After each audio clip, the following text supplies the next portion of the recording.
মানুষের চরিত্র আসলে সহজে পরিবর্তন হয় না। ধরা খাওয়ার পরে মানুষের স্ট্র্যাটেজি চেঞ্জ হয়, কৌশল চেঞ্জ হয়, বাট মানুষের চরিত্র সহজে বদলায় না।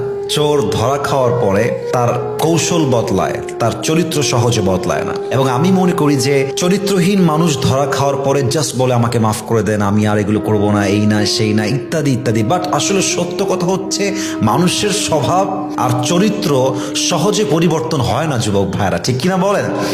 এজন্য আমার মনে হয় যে কেউ বিশ্বাস ভাঙার পরে, ধরা খাওয়ার পরে তাকে আবার চান্স দেওয়া মানে হচ্ছে এইরকম যে একটা মানুষ আপনাকে গুলি চালিয়েছে, গুলিটা আপনার বুকে লাগে নাই, মিস হয়ে গেছে। সেকেন্ড টাইম তাকে আপনি গুলি দিয়ে বলছেন ভাই আরেকবার ভালো করে চালাও, আগেরটা মিস হয়ে গেছে।